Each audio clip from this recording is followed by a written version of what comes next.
السلام عليكم ورحمة الله، ازيكم عاملين ايه؟ يا رب تكونوا بخير وفي احسن حال. انا سمر من مطبخ وصفات سمر حزين، ودي قناتي. لو لسه مش مشتركة في القناة انزلي واشتركي في القناة وفعلي زر الجرس علشان يوصلك مني كل جديد.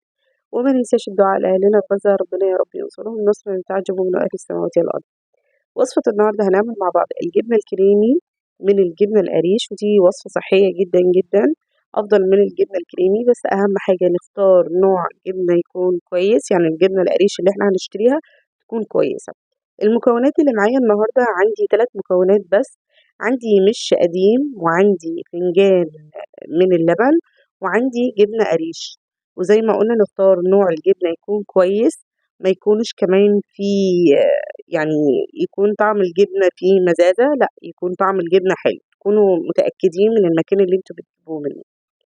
هنعمل ايه؟ اول حاجة الاول هحط المش القديم ده.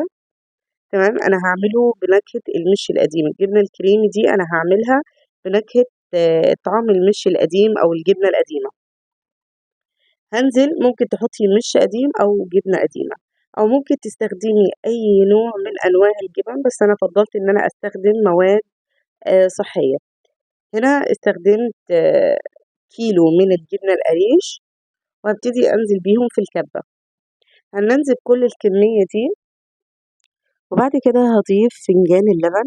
انا هنا ضفت فنجان من اللبن ناقص كمان شوية، لاني ما ينفعش نحط كل كمية اللبن مرة واحدة، لربما ما تاخدهاش. احنا عايزين القوام بتاع الجبنة يكون كريمي، مش عايزينها سميكة ومش عايزينها سايلة. فانا هنزل الاول هنا بشوية اللبن القليلين دول، وهضربهم كويس جدا في الكبة لغاية ما احس ان القوام بتاع الجبنة بقى ناعم معايا.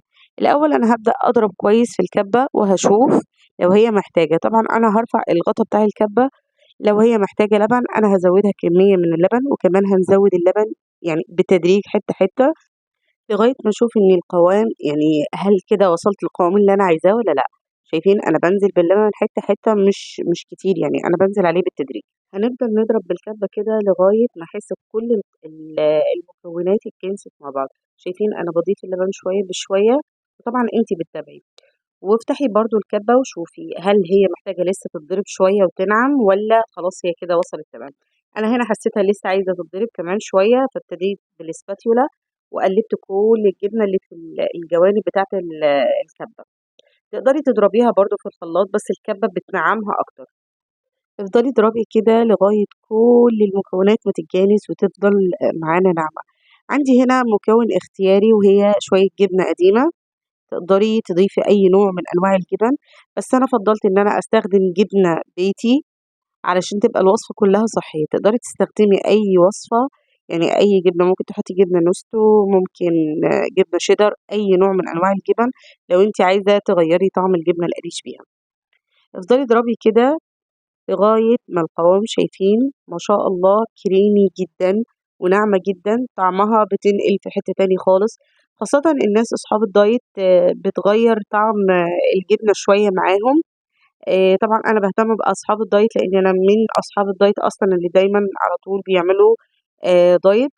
فعلشان كده الوصفة دي حلوة جدا.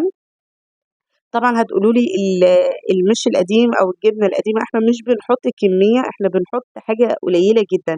يعني انا استخدمت معلقتين بس من المش ومعلقتين من الجبنه.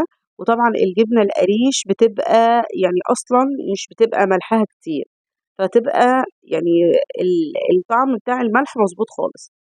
شايفين القوام هنا معايا كريمي جدا. بعد كده تقدري تزينيها زي ما انت عايزة بقى، ممكن بشوية فلفل أحمر، ممكن شوية زيت، ممكن تستخدمي دقة، أي حاجة ممكن تستخدميها فيها، وبألف هنا.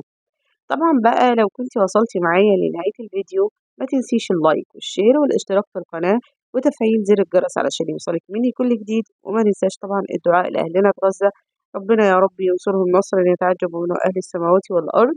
وطبعا ما ننساش نتفرج كل الفيديوهات القديمة علشان تقدري تستفادي من الوصفات اللي بنزلها على اليوتيوب. عايزاكم بقى تتفرجوا على الجبنة التحفة دي، ولازم تجربوها مش هتندموا. جبنة صحية ومفيدة جدا جدا لأصحاب الدايت. سلام عليكم.